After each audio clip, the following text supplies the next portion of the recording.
A very warm welcome to all the students of class 9. Today we are going to start chapter Why Do We Fall Ill? Topic Disease and its causes. The term disease means not at ease. Disease broadly refers to any condition that impairs the normal functioning of the body. Any deviation from normal functioning or state of complete physical and mental well-being can be called a disease. Disease means not at ease. आपकी body क्या है, easy नहीं feel कर रही है, ठीक है। आप डिजीज़ को अगर ब्रॉडली क्लासीफाई करेंगे या डिफाइन करेंगे तो कोई भी वो कंडीशन जहाँ पे बॉडी जो है अपना नॉर्मल फंक्शन परफॉर्म नहीं कर पा रही है, ठीक है। अब ये नॉर्मल फंक्शन क्या हो सकता है, जैसे कि किडनी का काम है फिल्ट्रेशन करने का, वो फिल्ट्रेशन नहीं कर रही है, या फिर पंपिंग ऑफ द ब्लड में कोई डिफ़िकल्टी आ रही है, फिर सांस लेने में कोई तकलीफ हो रही है। तो जहाँ पे भी नॉर्मल फंक्शनिंग से थोड़ी बहुत भी डेविएशन हो, जहाँ पे आपका कंप्लीट फिजिकल या मेंटल वेलबींग सफ़र कर रहा हो, उसे हम क्या कहते हैं, डिजीज़ कहते हैं। A disease is a particular abnormal condition, a disorder of a structure of function which affects part or whole body due to infection, inherent weakness or environmental stress that upsets the normal physical, mental और social well-being of the person. Disease मतलब क्या होता है, एक state of abnormal condition. अब ये abnormal condition किसी disorder की वजह से हो सकती है। ये डिसऑर्डर बॉडी के स्ट्रक्चर में हो सकता है या फिर फंक्शन में हो सकता है, जिससे कि बॉडी का कोई एक पार्ट या फिर पूरी की पूरी बॉडी सफ़र कर सकती है। अब पूरी बॉडी की सफरिंग किसकी वजह से हो सकती है, किसी इन्फेक्शन की वजह से हो सकती है, वीकनेस की वजह से हो सकती है, या फिर इन्वायरमेंटल स्ट्रेस की वजह से हो सकती है। तो ये जो बीमारी है ये क्या करेगी, आपकी बॉडी की नॉर्मल फिजिकल, मेंटल या सोशल वेलबींग को सफ़र करेगी, ठीक है, या अपसेट करेगी। What does a disease look like? Our body is a complex organization of various tissues, organs and organ system working in proper condition with each other. हम लोग ने पहले भी चैप्टर में पढ़ा हुआ है cell the unit of life में कि our body is made up of cell. Our body not only, every living organism body is made up of cell. तो ये जो सेल है, यही सेल कंबाइन करके क्या बनाती है, टिश्यू बनाती है, टिश्यू कंबाइन करके ऑर्गन्स बनाते हैं, और ऑर्गन्स कंबाइन करके क्या बनाते हैं, ऑर्गन सिस्टम, जो कि एक दूसरे के साथ कोऑर्डिनेशन यानी तालमेल बैठा के काम करते हैं। For example, in the digestive system of human beings, mouth, teeth, oesophagus, stomach, intestine, various glands, muscles, nerves, blood vessels etcetera work in coordination with each other. अगर आप अपने डाइजेस्टिव सिस्टम की बात करो तो your digestive system begins with your mouth. आप सबसे पहले फूड कहाँ पे लेते हो, माउथ में। Teeth helps in the chewing of the food. आप फूड चबाते किसकी वजह से हो, टीथ की वजह से। अब ये जो सेमी सॉलिड फूड होता है ये जाता है आपके एसोफेगस से होते हुए आपके स्टमक में, फिर स्टमक से होते हुए आपके इंटेस्टाइन में। अब यहाँ पे ग्लैंड्स का रोल क्या होता है, gland secret hormones for the digestion of food. फिर ग्लैंड से ये यहाँ पे मस्कुलर भी होता है, क्योंकि जब आप एसोफेगस से फूड को नीचे भेजते हो अपने स्टमक में तो यहाँ पे एक मूवमेंट होती है जिसे हम कहते हैं पेरिस्टाल्टिक मूवमेंट, और पेरिस्टाल्टिक मूवमेंट की वजह से एसोफेगस से स्टमक की तरफ खाना जो है वो बढ़ता है, ठीक है। नर्व्स का भी काम है, ब्लड वेसल्स का भी काम है, क्योंकि इंटेस्टाइन में डाइजेस्ट होने के बाद जो उसके न्यूट्रिशन होते हैं वो ब्लड में ही ट्रैवल करते हैं, ब्लड से ट्रैवल करके बॉडी के हर एक पार्ट को तक पहुंचते हैं। तो यहाँ पे सबका कोऑर्डिनेशन है। सबसे पहले माउथ के अंदर फूड आएगा तो फूड को आप च्यू करेंगे, तो जैसे ही माउथ के अंदर फूड आया टीथ ने अपना काम शुरू कर दिया। जैसे ही टीथ ने च्यू किया, च्यू करने के बाद वो आपके एसोफेगस से स्टमक के, तो माउथ का जैसे ही रोल खत्म हुआ टीथ का रोल स्टार्ट हो गया, जैसे ही टीथ का रोल खत्म हुआ एसोफेगस का रोल स्टार्ट हो गया। तो ये कोऑर्डिनेशन है ना, एक फंक्शन शुरू हुआ उसने खत्म किया, अगले ने अपना फंक्शन जो है वो स्टार्ट कर दिया। Similarly, other organ systems such as skeletal system, nervous system, excretory system, etc. work together in coordination for proper functioning of the body.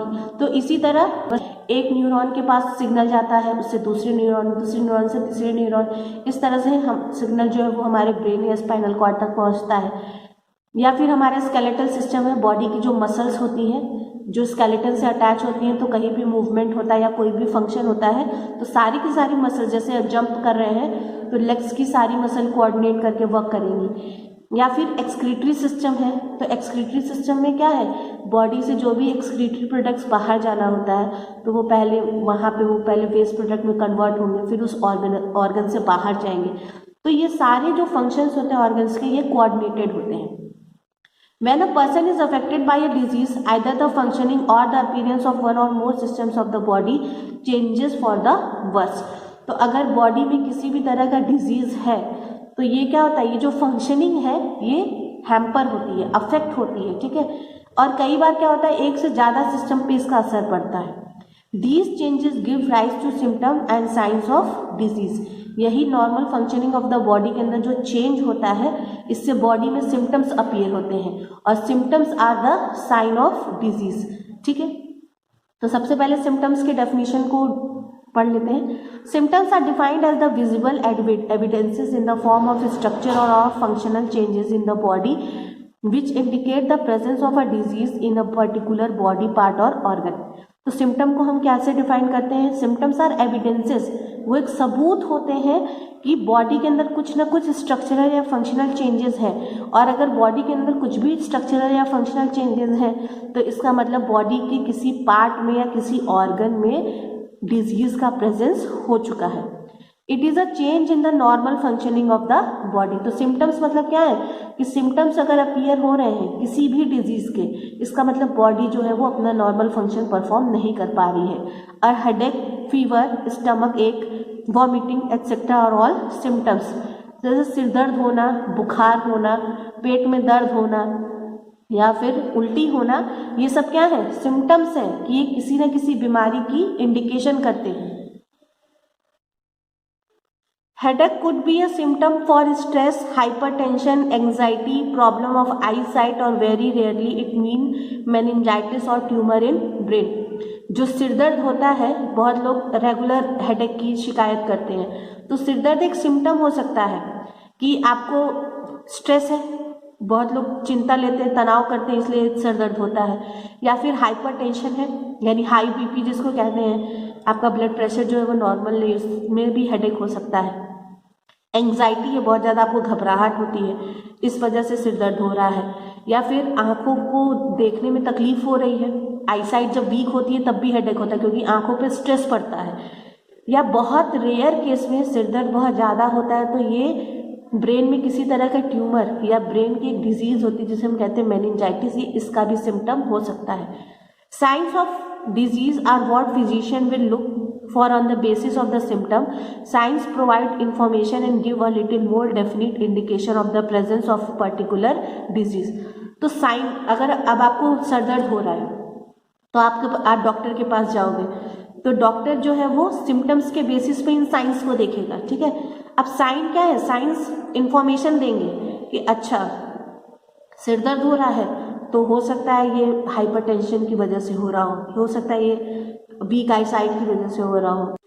तो साइंस के बेसिस पे, साइन मतलब क्या होता है? एक तरह का इंडिकेशन। तो इस इंडिकेशन के बेसिस पे डॉक्टर जो है वो आपको कुछ डायग्नोसिस करेगा, ठीक है।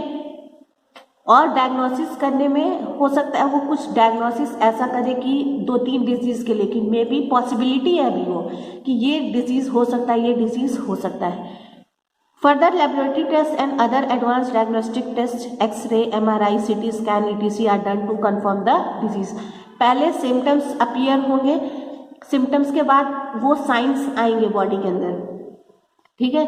साइंस के बाद आप डॉक्टर के पास जाओगे तो डॉक्टर कहेगा अच्छा ठीक है आप लेबोरेटरी में ब्लड टेस्ट करा लीजिए, या फिर आप एक्सरे करा लीजिए, MRI करा लीजिए, CT स्कैन करा लीजिए, ताकि इससे जो डिजीज़ अगर है तो वो कन्फर्म हो जाए। Causes of a disease, it is quite true that the environment has a direct impact on those living in it and many diseases are the outcomes of man's maladjustment to his environment, ठीक है। तो disease के causes कई तरीके से हो सकते हैं। अब आप जिस एनवायरनमेंट में रहते हो उस एनवायरनमेंट का डायरेक्ट इम्पैक्ट पड़ता है हमारे ऊपर, और कई बीमारियां हमें ऐसी होती हैं जो कि इन्वायरमेंट में प्रॉपर तरीके से एडजस्ट ना करने की वजह से भी हमें हो सकती हैं। The factors which affect human health and cause disease can be divided into two categories. तो वो फैक्टर्स जिसकी वजह से हमारा हेल्थ जो है वो सफ़र करता है या फिर हमें बीमारी होती है, वो दो मेन कैटेगरीज में डिवाइड की जा सकती हैं, इंट्रिंसिक और इंटरनल फैक्टर्स, एक्सट्रिंसिक और एक्सटर्नल फैक्टर्स। तो फैक्टर जो है वो इंटरनल यानी बॉडी के अंदर भी डेवलप हो सकते हैं, या जो फैक्टर्स हमें बाहर से बीमार करते हैं उन्हें हम क्या कहते हैं, external factors. So first we will discuss the internal or intrinsic factors. The disease causing factors which exist within the human body are called intrinsic factor.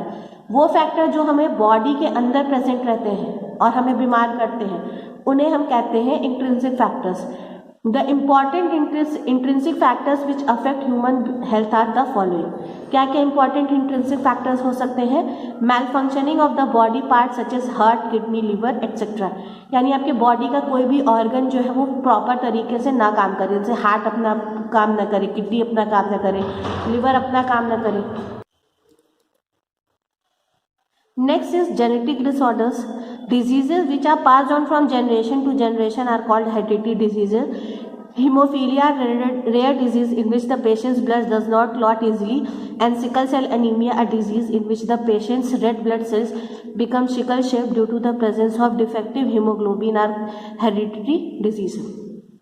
Genetic disorder क्या होते हैं? वो डिसऑर्डर, वो बीमारी जो हमें हमारे पेरेंट्स से मिलती है, ठीक है। अगर पेरेंट्स के अंदर वो बीमारी है तो वो ऑटोमेटिकली आगे जाने वाली जनरेशन के अंदर ट्रांसफ़र हो जाती है, ठीक है।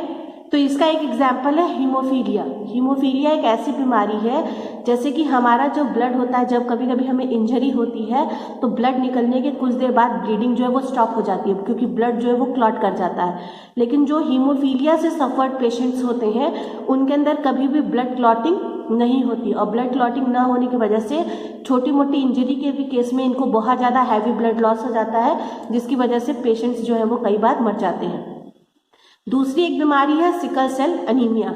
आपने इससे पहले वाले चैप्टर टिश्यू में आरबीसी का शेप पढ़ा होगा कि आरबीसी क्या है, डिस्क शेप का होता है, ठीक है। तो जो सिकल सेल एनीमिया होती है उसमें एक प्रोटीन, डिफेक्टिव प्रोटीन की वजह से ये जो राउंड शेप आरबीसी होता है वो शिकल शेप होता है। जैसे आपने फसल काटने वाला, उसको हिंदी में बोलते हैं हसिया, अगर आपने वो देखा होगा तो वो जैसे आधा चंद्रमा जो होता है ना उसके शेप का होता है, तो वैसा आरबीसी बन जाता है। तो अगर वैसा आरबीसी बनेगा तो वो कम अमाउंट ऑफ ऑक्सीजन को अपने साथ ट्रांसपोर्ट करेगा, तो ऐसे लोगों के अंदर ये प्रॉब्लम्स होती हैं। तो ये क्या है, ये जेनेटिक डिसऑर्डर्स है, अगर उनके पेरेंट्स सफ़र कर रहे हैं तभी उनको ये बीमारी होगी। Next is hormonal imbalances. Hormones control most of our body functions. A defect in the production or action of hormones can causes hormonal disease. हमारी पूरी की पूरी बॉडी का जो फंक्शन है वो हार्मोन के ऊपर ही डिपेंडेंट होता है, ठीक है। अगर डिफेक्ट क्या है, बहुत ज़्यादा कोई हार्मोन प्रोड्यूस हो गया या फिर ज़रूरत से कम कोई हार्मोन प्रोड्यूस हो गया तो भी हम कोई ना कोई हमें बीमारी हो जाएगी। Diabetes is a disease caused due to the under production of insulin hormones by pancreas.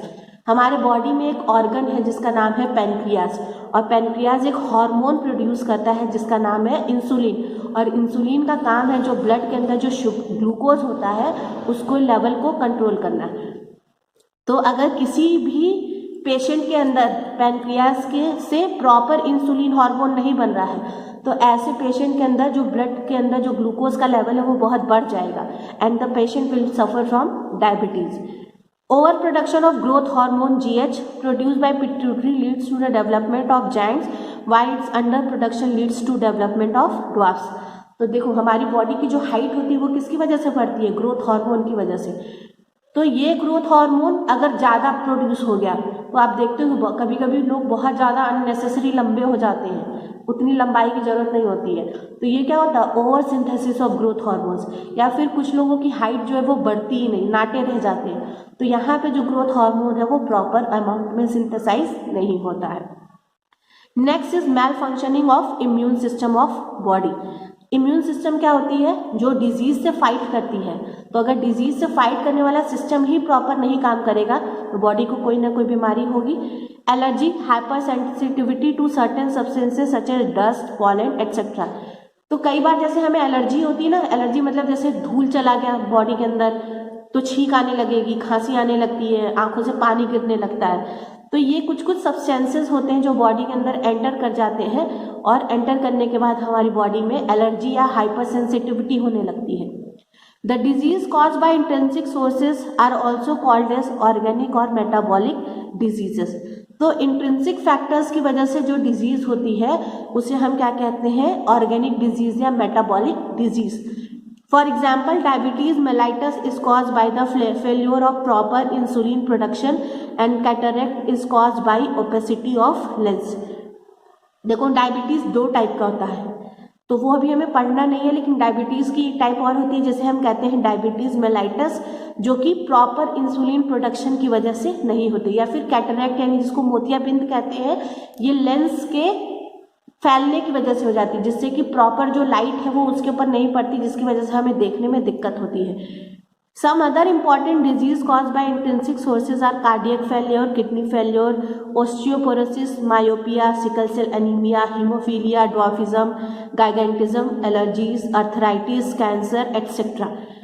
तो इंट्रिंसिक सोर्स की वजह से जैसे कार्डियक फेलियर मतलब जैसे हार्ट फेल हो जाता है, हार्ट अटैक जो आ जाता है, या फिर किडनी फेल हो जाती है। ओस्टियोपोरोसिस यानी कि जो हमारी हड्डियां जो है वो कमजोर हो जाती हैं। Myopia is a disease related to our eyes.